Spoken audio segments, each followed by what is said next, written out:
Hello बच्चा लोग, मैं आदित्यानंद आप लोगों का वेलकम करता हूं एक और मॉडर्न फिजिक्स के न्यूमेरिकल प्रैक्टिस सेशन में। मोस्ट प्रोबेबल क्वेश्चन इसमें से हम चूज करते हैं पूरा कॉम्बिनेशन। तो इस बार मैंने सोचा तुम्हें पूरा मॉडर्न फिजिक्स का क्यों ना टेस्ट ले लें। चलो शुरू करते हैं।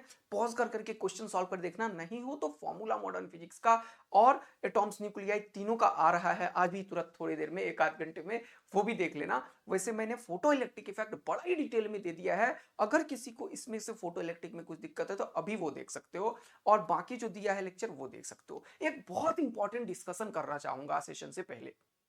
अभी का ऐसा समय है कि मैं मानता हूं कि किसी किसी को तबीयत खराब हो सकता है। एक बच्ची है मेरी, बहुत ही बढ़िया बच्ची है, और उसने मुझे कल रात में मैसेज किया। सुबह सुबह मैसेज आया उसका 6 बजे कि सर मुझे फीवर हो रहा है। मतलब बहुत अच्छी बच्ची, बहुत ही सुपर, एकदम सिलेक्शन वाली बच्ची है वो। लेकिन प्रेशर में ऐसा होता है बेटा, समझना। प्रेशर में ऐसा होता है, काम हो जाओ, smile on face, always a smile on face. I understand कि ये तुम्हारा चीज है, तुम्हें प्रेशर नहीं आएगा तो किसे आएगा। बट यही तो टेस्ट है बेटा। इसी टेस्ट को तो अंतिम समय में तुम्हें पास करना है। क्या हाई लेवल प्रेशर में सोचो, तुम एक डॉक्टर बनने वाले हो यार। जब 10 डेड बॉडी होगा ना, तो भी एक आदमी भी अगर जिंदा होने वाला होगा ना, तो तुम अंतिम समय तक उसे करोगे। तुम डॉक्टर बनने वाले हो, तुम्हें ऐसी चीज बड़ा कॉमन हो जाएगा। अभी तुम बच्चे हो, नन्हे मुन्ने। विश्वास रखो, धैर्य रखो, अपने अंतरात्मा से आवाज निकालो, अपने माता पिता से बात करो, पानी पियो, खूब सारा पानी, and always take a smile, always have a smile on face. Take a deep breath, एकदम टेक अ डीप ब्रेथ, एकदम सांस लो। क्या मस्त दुनिया है। अपने आप को शाबाशी दो, तुम इतना मेहनत कर सकते हो, समझे ना। और कितने लोग 7 घंटे सोए थे मुझे जरूर बताना। तुम्हें अभी 7 घंटा सोना है। सोओगे तभी सिलेक्शन होगा बेटा, सोओगे तभी यूजफुल होगा बेटा। और जो मैंने 100 to 120 मार्क्स वाला है उस पर भी मैं लगा हुआ हूं। तो पूरा मैं जान लगा रखा हूं तुम्हारे लिए। लेकिन तुम लोग टीचर नहीं हो, तुम लोग, मैं नहीं हूं अभी। मैंने 10-11 साल इसे मेहनत की है। इंजीनियरिंग कॉलेज में रात रात भर करके ही इंजीनियर बनता है। तुम भी मेडिकल कॉलेज में मेडिकल इंजीनियर बनने जाओगे, रात रात भर मेहनत करने का आदत हो जाएगा तुम्हें, डॉक्टर बनने लगोगे। होल नाइट तुम्हें नाइट ड्यूटी तो होता ही है डॉक्टर का। उसके बाद तुम अगर अपने जीवन में 10 साल चले जाओगे मेरी तरह, 11वें साल में एंटर करोगे, तब तुम्हारे लिए भी ये बड़ा कॉमन होगा। मैं भी 2 घंटे 3 घंटे सो रहा हूं, लेकिन कैसे कवर कर रहा हूं? एक्सपीरियंस से बेटा। अभी तुम नन्हे मुन्ने बच्चे हो और मेरा एग्जाम नहीं है। मैं अभी कभी भी अभी नींद आएगी ना सो जाऊंगा, लेकिन तुम्हें 2 से 5 तक अगर नींद आ गई ना तो बहुत बेकार होगा बेटा। तो तुम्हें रात में सोना है, रिलैक्स करना है, रिवीजन करना है खूब सारा। इसीलिए मैं कोई लाइव लेक्चर नहीं प्लान कर रहा हूं। तुम्हें रिकॉर्डिंग देख रहा हूं 10 मिनट 15 मिनट का, और उसमें तुम आराम से देख सकते हो। तो बिल्कुल काम डाउन हो जाए, एकदम शांत रहो, शांत, एकदम शांत रहना जरूरी है। जरा भी पैनिक सिचुएशन आया, हेडेक होने लगेगा, परेशान होने लगोगे, वोमिटिंग होने लगेगा, बुखार हो जाएगा, क्या करोगे फिर? तो बेटर क्या है, कूल डाउन, एकदम थोड़ा वॉक कर लो, कोई बात नहीं है यार, क्या होगा। पूरा साल पढ़े हैं, अभी 2-4 दिन नहीं पढ़ेंगे तो कुछ बिगड़ जाएगा क्या? कुछ नहीं होगा यार। आदित्य आनंद तुम्हारे साथ रहेगा, तुम्हारे पेरेंट्स तुम्हारे साथ रहेंगे, तुम अपने साथ रहोगे पहले, वो ज्यादा इंपॉर्टेंट है। तो ये 2-3 चीज बड़ा ही इंपॉर्टेंट है। अभी 3-4 दिन में तुम लोगों को देख के यूट्यूब पे लेक्चर आ रहे हैं, रात रात भर लगा हुआ है, आदित्य आनंद बोल रहा है, तुम क्यों बैठे हो? बकवास है, उनमें से किसी का एग्जाम नहीं है, एग्जाम तुम्हारा है। तुम्हें शांत रहना जरूरी है। हमारा काम है, हमारा काम है ये करना, हम कर रहे हैं। लेकिन बेस्ट आउटपुट तुम्हें लेना है बेटा। कैसे लोगे? शांत रह के, कूल डाउन होके, अपने आप को काम करके। और यही 2-3 दिन ये सब करना है। अभी पढ़ने से कुछ नहीं हो रहा है, इसीलिए 10 मिनट का लेक्चर दे रहा हूं। मन करे तो देखना, नहीं मन करे तो नहीं देखना। ठीक है, चलिए शुरू करते हैं। अब थोड़ा सा शांत रहना, और वो वाला सीरीज आ जाएगा, अभी मैं थोड़ी देर में उसका लॉन्च वीडियो दे दूंगा। ठीक है, चलो जल्दी से आ जाओ इधर, फटाफट, 3-4 मिनट ले लिया मैंने। तो मॉडर्न फिजिक्स का मोस्ट प्रोबेबल क्वेश्चन सीरीज है, देखते हैं क्वेश्चन। फर्स्ट क्वेश्चन पढ़ते हैं बेटा, क्या है वो समझना। बोल रहा है when two monochromatic light, monochromatic का मतलब होता है same wavelength, same wavelength of frequency nu and nu by two, इसको न्यू पढ़ते हैं ऐसे को, are incident on a photo electric metal. एक बार न्यू पढ़ा, ओके, एक बार क्या पढ़ा, न्यू बाय टू। ठीक है, फोटो इलेक्ट्रिक मेटल सेम है तो वर्क फंक्शन सेम होगा। Work function is related to threshold frequency. यही बार बार बोलाता हूं मैं, यही पढ़ाता हूं मैं। Work function is related to threshold frequency h nu naught. अब देखो बोल रहा है there stopping potential becomes Vs/2 और stopping potential is related to maximum kinetic energy. ये लाइन मेरा हमेशा याद रखना, stopping potential is related to, इसमें ई से मल्टीप्लाई करना पड़ता है, इज मैक्सिमम काइनेटिक एनर्जी। तो पहले के केस में ये हो जाएगा और दूसरे के केस में काइनेटिक एनर्जी मैक्सिमम ईवीएस हो जाएगा। तो आइंस्टीनवा को याद कर लो। अरे आइंस्टीन को रेस्पेक्ट दो बेटा, इधर आ जाओ। क्या एनर्जी, देखो देखो देखो, जो काइनेटिक एनर्जी होता है मैक्सिमम वो किसके बराबर होता है, आने वाला एनर्जी माइनस 5 के। तो काइनेटिक एनर्जी मैक्सिमम पहले बार में कितना है, EVS/2। एनर्जी कितना है, न्यू है तो एच न्यू एनर्जी हो जाएगा, तो ये क्या हो जाएगा, एच न्यू माइनस 5। फिर दूसरे बार में काइनेटिक एनर्जी कितना है, EVS। दूसरे बार का एनर्जी कितना होगा, एच न्यू बाई 2 माइनस 5। अब पूछा क्या, देखो पूछ क्या रहा है क्वेश्चन में, द थ्रेशोल्ड फ्रीक्वेंसी, मतलब ये पूछ रहा है थ्रेशोल्ड फ्रीक्वेंसी। तो अपन इसको बराबर करेंगे तो अपना आंसर आ जाएगा ना, बोलो हाँ है ना, हाँ। तो इसमें से क्या चाहिए तुम्हें, फाइ। तो फाइ अगर चाहिए तो EVS को हटा दो। तो सबसे बेस्ट तरीका होता है इसको डिवाइड कर दो, या नहीं तो एक तरीका क्या होता है, यहां से EVS की वैल्यू निकाल लो और इसमें पुट कर दो। EVS का value twice of h nu minus 5 हो जाएगा। जब ये वाला वैल्यू यहां पे रखोगे तो क्या हो जाएगा, twice of h nu minus 5 is equal to, यहां पे एलसीएम ले लो, एच न्यू माइनस 2/5/2, देख रहे हो। तो ये 2 इधर चला जाएगा तो क्या होगा मेरे प्यारे दोस्त, ये इधर चला जाएगा तो 2 2 जा 4, 4h new 4h new minus 4/5 आया समझ में। 4 कहां से आया, 4 कहां से आया, नीचे वाला 2 से क्रॉस मल्टीप्लाई हुआ, इधर कुछ नहीं है तो इसको एज इट इज लिख दिया। अब 4h न्यू में से h न्यू घटा तो 3h nu is equal to minus 2/5 plus 4/5 तो 2/5। तो 5 का वैल्यू कितना होगा, 3h न्यू बाई 2। तो ये क्या हो जाएगा, 5 का वैल्यू यहाँ पे 3h nu by 2 is equal to h nu naught, h खत्म, तो यही तो न्यू नॉट होता है थ्रेशोल्ड। तो ये किसके बराबर हो गया, 3 न्यू बाय 2। तो आंसर क्या हो गया, 3 न्यू बाई 2। बोलो मजा आ गया तुम लोगों को। तो इसमें बहुत सारा चीज मैंने यूज किया, आइंस्टाइन इक्वेशन भी, स्टॉपिंग पोटेंशियल भी, कैलकुलेशन भी। तो ध्यान रखिएगा ये क्वेश्चन आ सकता है, इसी तरीके का क्वेश्चन जिसमें इक्वेशन यूज हो और 2 इक्वेशन यूज हो, ठीक है। चलो अगला क्वेश्चन देखो। अगला क्वेश्चन डी ब्रोगली वेवलेंथ, क्या बोल रहा है, graph shown the variation of de Broglie wavelength. तो de Broglie wavelength lambda is inversely proportional to p. Graph कैसा होगा, रेक्टेंगुलर हाइपरबोलिक ग्राफ होगा, ठीक। अगला क्वेश्चन देखते हैं, ये न्यूक्लियस का, जान के मैंने मिक्स मारा था इस बार, पॉज करके एक बार सॉल्व करके देखो तो हो रहा है या नहीं, फिर करना। A nucleus with mass number 240 breaks into 2 fragments, each of mass number 120. The binding energy per nucleon of unfragmented nuclei is 7.6. Unfragmented मतलब 240 वाले का। तो एनर्जी जो होगा, इनिशियल एनर्जी कितना होगा बताओ मुझे, इनिशियल एनर्जी कितना होगा जल्दी बताओ। ये बाइंडिंग एनर्जी पर न्यूक्लियॉन्स है, उसको total number of mass number nucleon से मल्टीप्लाई करके। तो ये 7.6 ये इनिशियल एनर्जी है, किसका एनर्जी है, जो पहले था, समझ में आया। रिएक्टेंट भी कभी कभी इसे बोलते हैं, इनटू कितना हो गया 240। फिर फाइनल एनर्जी क्या होगा बताओ मुझे। बोल रहा है ये ब्रेक हो गया 2 पार्ट में, कितने कितने का, 120 का और 120 का। और बोल क्या रहा है, while that of fragmented मतलब ब्रेक हो गया। तो ये ब्रेक क्यों हुआ, इसमें 3 चीज सिखाऊंगा। ब्रेक इसलिए हुआ क्योंकि पहले बाइंडिंग एनर्जी पर न्यूक्लियन कम था, अब ब्रेक होने के बाद ये स्टेबल न्यूक्लियस बना।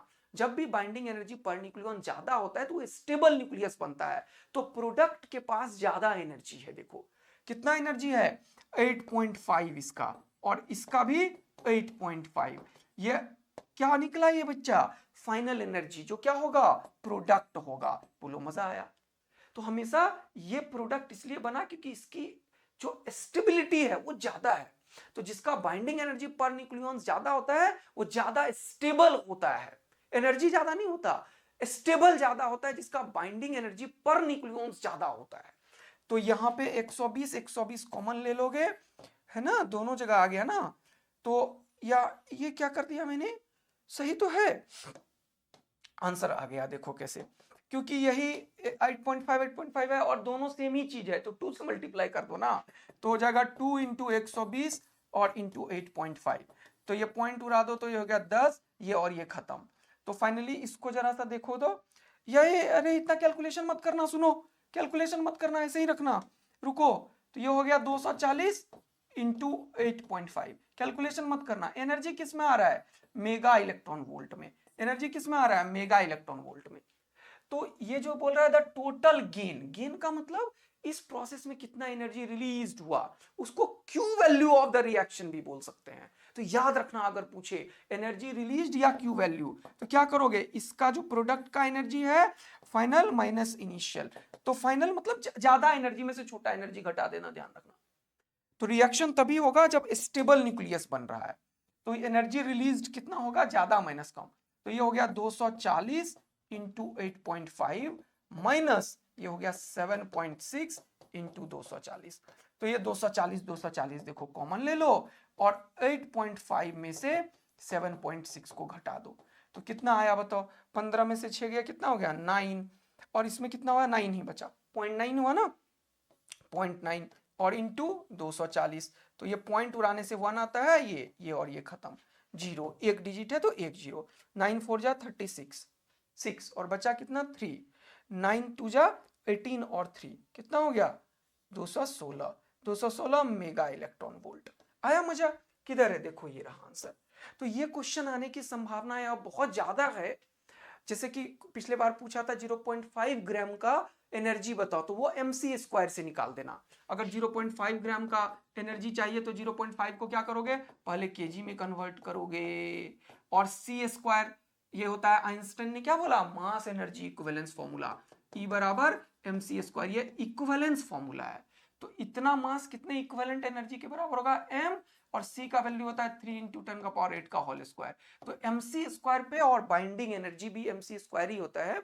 एक और क्वेश्चन नीचे लूंगा तब समझ में और अच्छे से आएगा। तो ये क्वेश्चन आने की संभावना अभी बहुत ज्यादा है, क्योंकि न्यूक्लियस में पहले आता था रेडियो एक्टिविटी से क्वेश्चन, वो अब खत्म हो गया है। तो न्यूक्लियस में अब इसके ऊपर क्वेश्चन आने की संभावनाएं बहुत ज्यादा बढ़ रही है। एक ये क्वेश्चन देखो बाइंडिंग एनर्जी के ऊपर आ सकता है, पढ़ो, शांत होके पढ़ो, कूल डाउन होके हो जाएगा।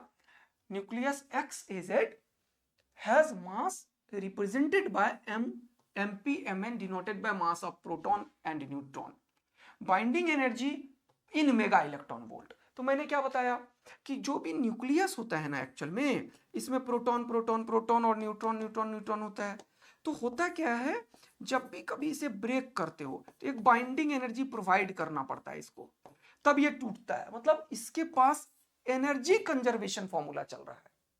तो जब बाइंडिंग एनर्जी दिया तो ये ब्रेक होके फ्री हो जाता है, फ्री हो जाता है, क्या हो जाता है, फ्री हो जाता है, देख पा रहे हो।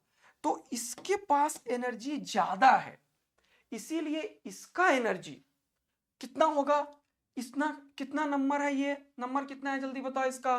तो ये न्यूट्रॉन है, ये प्रोटॉन है, प्रोटॉन कितना होता है Z into mass of proton into c², ये इसका एनर्जी है। इसका एनर्जी कितना है, टोटल एटॉमिक नंबर में से नंबर ऑफ प्रोटॉन को घटाते हैं, क्योंकि एटॉमिक नंबर क्या होता है, number of proton plus number of neutron. तो नंबर ऑफ न्यूट्रॉन क्या हो जाएगा यहाँ पे, a - Z into mass of neutron into c², ये इसका एनर्जी है। और इसका एनर्जी बाइंडिंग एनर्जी है, और प्लस इस न्यूक्लियस का एनर्जी इंटू c² है। तो बाइंडिंग एनर्जी हमेशा देखो प्रोडक्ट में से हमने घटाया है इसको। तो अगर मुझे बाइंडिंग एनर्जी निकालना है तो क्या करेंगे अपन, तुम्हें तो तुरंत से सॉल्व करना है, लेकिन मैं समझा रहा हूं इसीलिए। तो इस तरीके से देखो, ये पहले लिखा हुआ है, तो ZMP ठीक है, c² बाद में है, plus a - Z into MN, c² common ले रहा हूं सब में से, और माइनस M, और इंटू क्या होगा c²। एक बार पूछा था दूसरा क्वेश्चन नीट का एक और, ऐसा कहां पे है देखो तो, बाइंडिंग एनर्जी में कहां पे है ऐसा, ZMP plus a - Z - M, ये हो जाएगा आंसर। एक और क्वेश्चन पूछा था नीट में, ये पूछ लिया, ये बताओ m कितना होगा। तो m कितना होगा बताओ तो, m यही रखो, ये c² को नीचे करो, तो हो जाएगा कितना, बाइंडिंग एनर्जी बाई c²। और फिर क्या करोगे, इसको इसको माइनस वाला है ना, तो पहले तो सी स्क्वायर किया, अब ये सारा बचा हुआ है, अब इसको इधर कर लो और इसको उधर करो, तो ये हो जाएगा क्या, इन सब में ये माइनस हो जाएगा, तो Z m p plus A minus Z into m n minus binding energy by c square.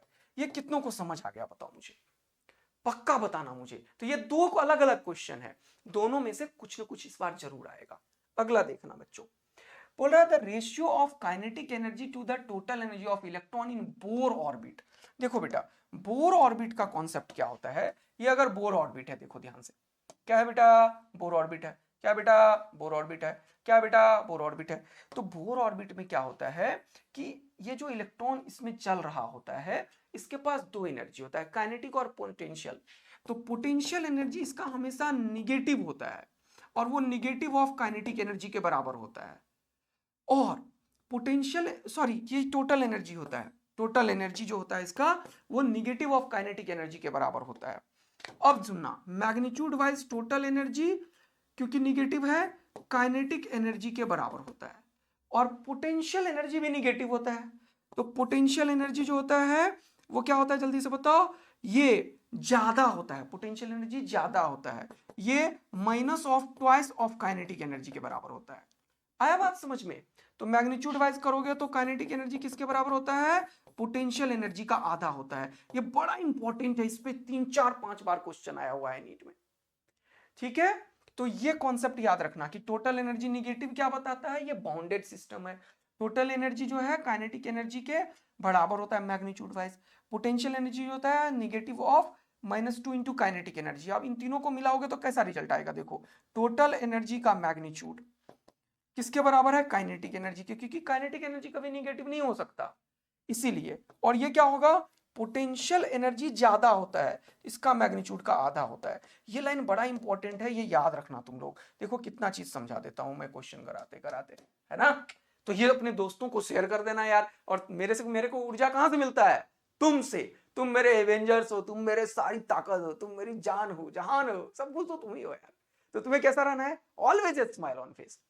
जीवन में कितना भी कठिन समय आ जाए, अगर तुम्हारा दिमाग तुम्हारे साथ है और तुम शांत हो, तो तुम्हारी विजय निश्चित है, तुम्हारी विजय निश्चित है। इसमें समय लग सकता है, समय दो, लेकिन तुम सक्सेसफुल जरूर बनोगे जीवन में।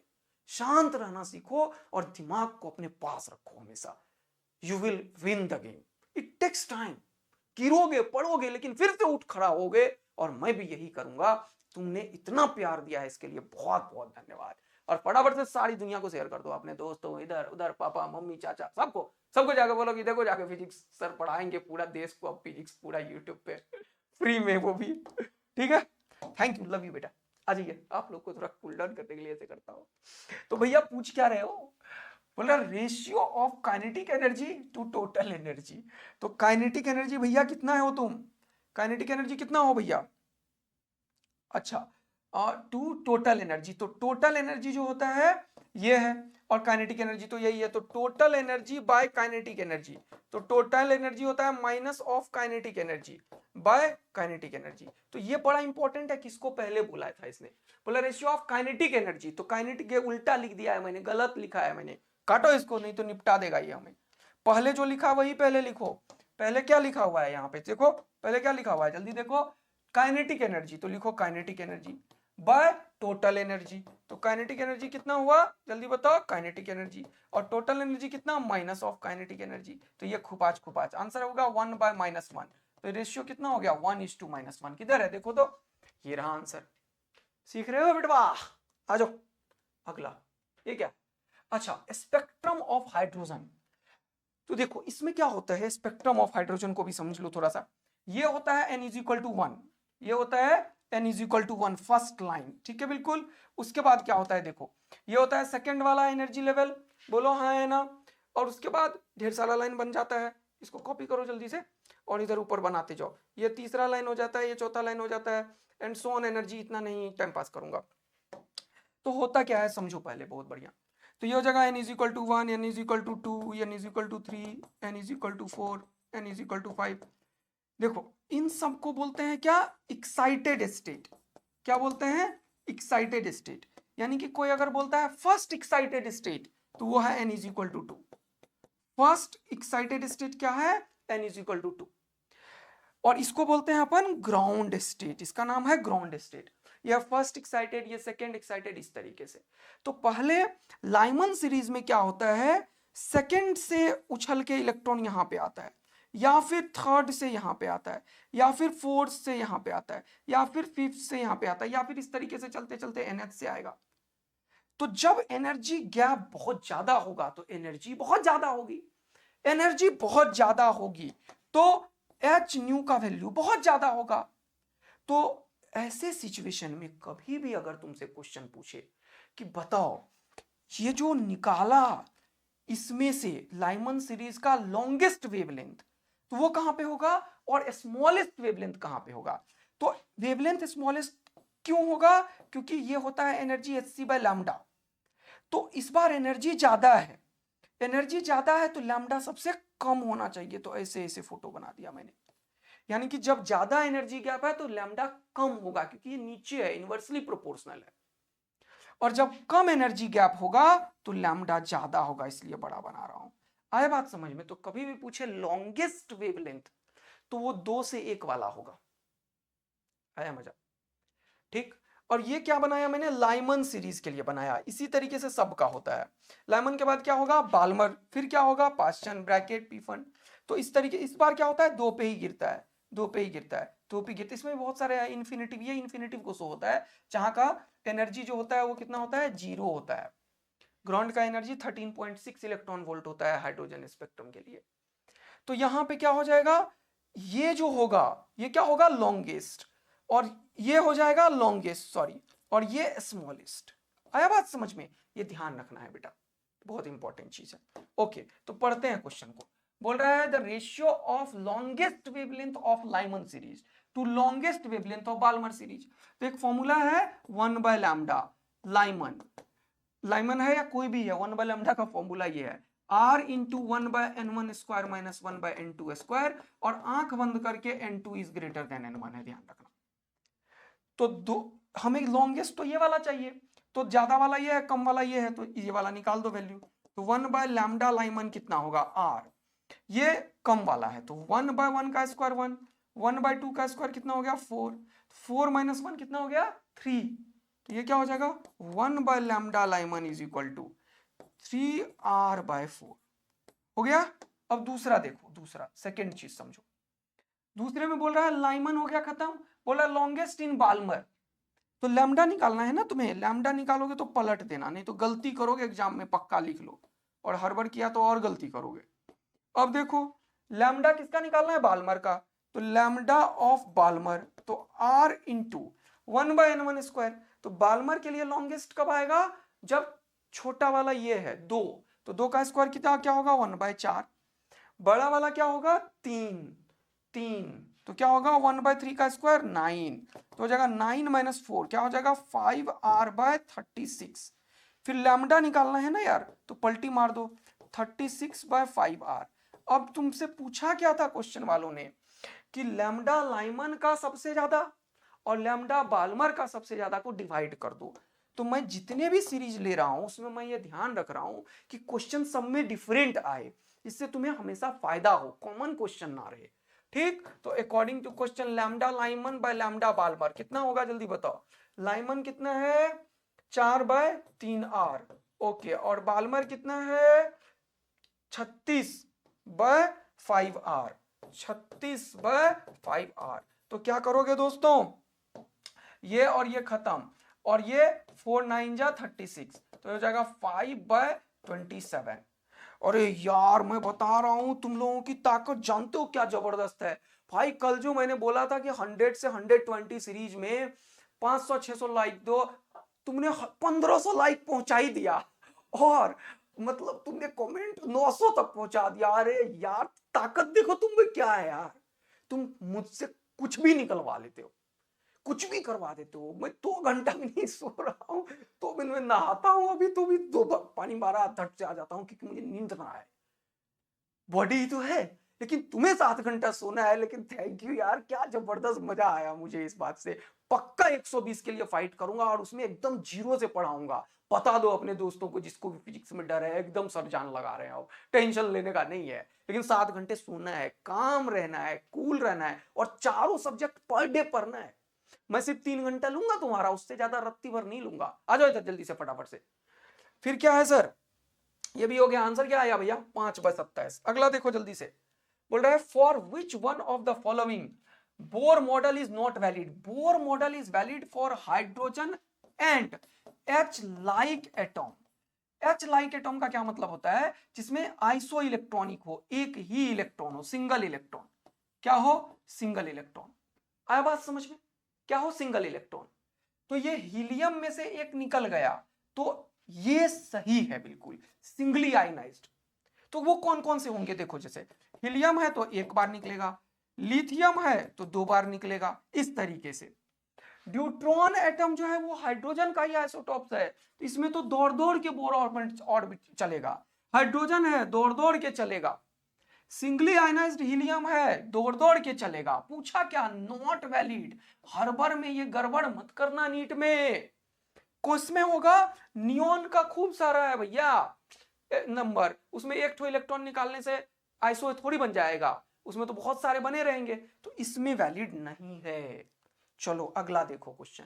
ये क्वेश्चन आ सकता है इस बार, क्योंकि एनसीईआरटी में अल्फा बीटा गामा लाइन में 3 लिख दिया है, और वो जो एनटीए ने सिलेबस चेंज किया था उसमें भी बस इतना लिखा अल्फा बीटा गामा, तो उसके क्यू वैल्यू वगैरह पे नहीं आएगा क्वेश्चन, बट इससे आ सकता है क्वेश्चन। तो इसको सॉल्व करो। देखो ये कैसे होता है, पहले समझो अल्फा डीके क्या होता है। अल्फा डीके में नंबर ऑफ प्रोटॉन 2 से और नंबर ऑफ न्यूट्रॉन भी 2 से।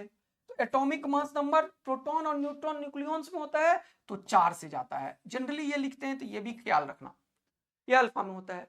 बीटा 2 तरीके का होता है, बीटा माइनस को ही एक्चुअल में बीटा बोलते हैं, अदरवाइज बीटा प्लस स्पेशल लिखना पड़ेगा।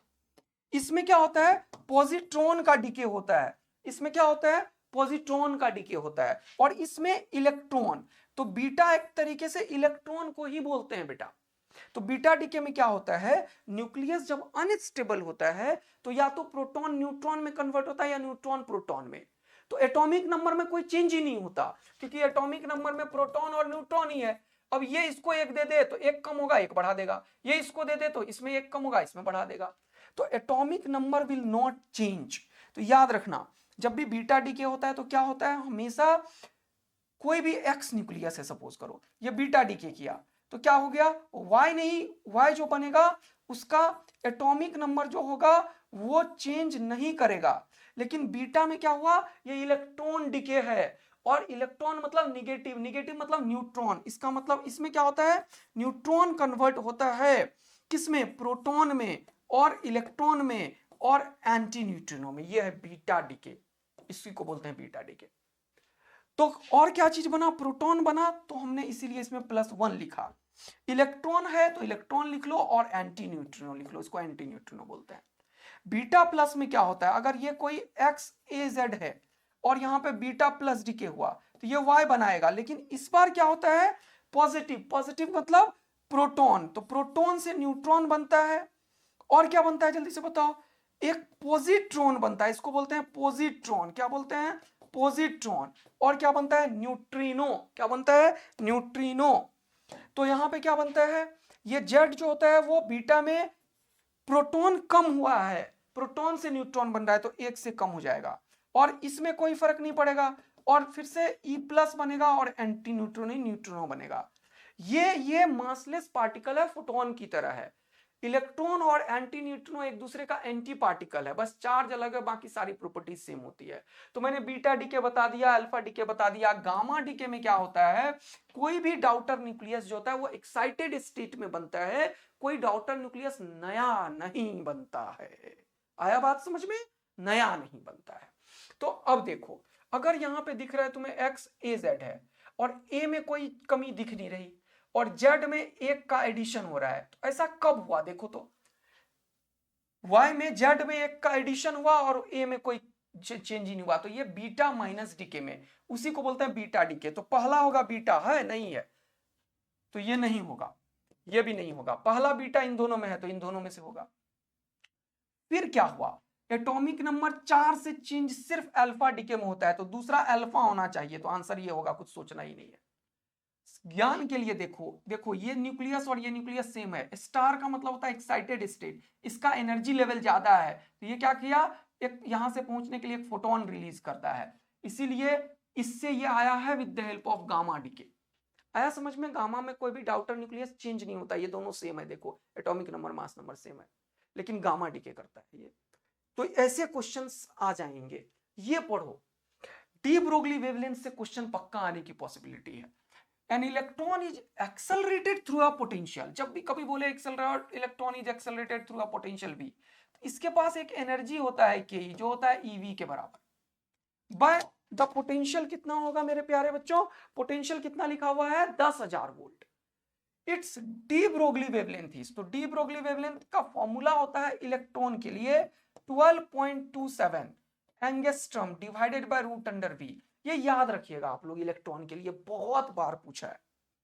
तो क्या हो जाएगा 12.27 डिवाइडेड बाय रूट अंडर 10,000, तो 10,000 का मतलब क्या हो गया, जल्दी बताओ, 12.27 डिवाइडेड बाय 100, तो ये पॉइंट हो रहा तो यहाँ पे 10 हो गया, लेकिन ये एंगस्ट्रम में है, तो इसको मीटर में कन्वर्ट करो, क्योंकि ऑप्शन मीटर में है, तो 1 एंगस्ट्रम इज इक्वल टू 10 का पावर माइनस 10 मीटर होता है, तो 10 का पावर माइनस 10 मीटर हो गया। आया बात समझ में, तो ये हो गया 3 जीरो, और ये हो गया, तो आंसर में 12.2 ही है सब जगह, तो इसको ऐसा ही रखो, तो ये जीरो को हटा ही देता हूं, इसका यूज नहीं है, ऑप्शन देख के काम करते हैं, तो इसको हटा दो, तो 12.27 तो लिख ही दो, और 10 का पावर माइनस 10 तो लिख ही दो। बोलो, ये जो माइनस 2 जीरो है ये ऊपर जाएगा तो फिर से दे देगा 10 का पावर माइनस 2, ये कितना हो गया 12.27 इंटू 10 का पावर माइनस 12 मीटर, किधर है देखो, तो 12.2 लिख रखा है, कोई बात नहीं है, लेकिन 12 यहां पे, तो आंसर क्या हो जाएगा बी। बिल्कुल लोड मत लेना कि 7 नहीं है तो पॉइंट इधर उधर होगा, बिल्कुल भी नहीं होगा। ठीक, चलो अगला क्वेश्चन देखते हैं। बोल रहा है in the given nuclear reaction the element axis, ये भी क्वेश्चन बड़ा अच्छा होता है, ये न्यूक्लियर रिएक्शन को बैलेंस करता है। अगर तुम्हें नहीं पता कि बीटा डीके क्या होता है, बीटा प्लस डीके, तो तुम ये कर पाओगे, नहीं कर पाओगे। बीटा माइनस डीके क्या होता है, तो नहीं कर पाओगे, क्योंकि पॉजिट्रॉन और न्यूट्रिनो कहां पे निकलता है, पॉजिट्रॉन और न्यूट्रिनो जब प्रोटॉन कन्वर्ट होता है न्यूट्रॉन में, बोलो हाँ है ना, प्लस ये ई प्लस निकालता है प्लस न्यूट्रिनो, यही तो बताया था, यही तो बताया था, बोलो। तो ये बीटा प्लस डीके है एक्चुअल में, तो बीटा प्लस डीके में क्या होता है बताओ मुझे, ये एटॉमिक मास नंबर वही रहता है, तो ए का वैल्यू तो 22 ही होगा, तो ए का वैल्यू 22 इसमें है और इसमें है, तो ये दोनों ऑप्शन तुरंत खत्म हो गया, देखो तुरंत से ऑप्शन खत्म कर लेते हैं अपन। इक्वेशन बैलेंस करने वाला क्वेश्चन है ये, और जब ऐसा होता है प्रोटॉन न्यूट्रॉन में कन्वर्ट होता है तो जेड 1 से कम होता है, जेड 1 से कम होता है, इसीलिए बैलेंस करने के लिए एक यहाँ पे है, तो चार्ज भी कंजर्व है, तो ये जो 11 है वो 11 इज इक्वल टू कितना हो गया जेड माइनस 1, बोलो मजा आया, तो ये कितना हो गया, जेड का वैल्यू कितना हो गया जल्दी से बताओ, 11 प्लस 1 12, तो ये क्वेश्चन बड़ा ही इंपॉर्टेंट है, तो इन दोनों में आंसर क्या हो गया सी, बोलो। तो ये समझ आ रहा है तुम लोगों को, पूरा का पूरा, पूरा का पूरा समझ आ रहा है, कोई परेशानी तो नहीं है। तो ये जो मैंने अभी बताया है पुराना क्वेश्चन, ये वाला बैलेंस वाला, इसको ध्यान रखना, इसमें काफी इंफॉर्मेशन दे दिया मैंने, कि पॉजिट्रॉन तब बनता है जब प्रोटॉन, इसको बोलते हैं बीटा प्लस डीके, और ये न्यूट्रॉन जब कन्वर्ट होता है प्रोटॉन में तो इलेक्ट्रॉन बनाता है, ये है बीटा डीके। क्लियर है, तो थैंक यू सो मच बच्चा लोग, इसी तरीके से लगे रहिए, पूरा का पूरा मॉडर्न फिजिक्स का कवरेज दे चुका हूं मैं, और क्वेश्चन की प्रैक्टिस, तो मिलते हैं एक और मस्त वाले सेशन में अभी थोड़े ही देर में, और रेडी हो जाइए आप लोग, 2 बजे मिलेंगे, जीरो से स्टार्ट करेंगे, कम समय में पूरा तैयारी करके आ रहे हैं आपके लिए, लेकिन उसमें सब कुछ पढ़ाने की पूरी कोशिश करेंगे, उसमें ऐसे नहीं चलेगा, उसमें बेसिक बेसिक क्वेश्चन छोटे छोटे करवाएंगे, क्योंकि बच्चे ऐसे हैं जिनको थोड़ा सा दिक्कत है, उनके मार्क्स रियल में कम है, तो उनको थोड़ा ग्रो करा के 3 दिन में 4 दिन में कोशिश करना है अच्छा करने के लिए। Thank you, love you, share करते रहिए, और हाँ खूब सारा प्यार बताते रहिए, कमेंट से ही हमें ऊर्जा मिलती है। Thank you, love you, bye bye.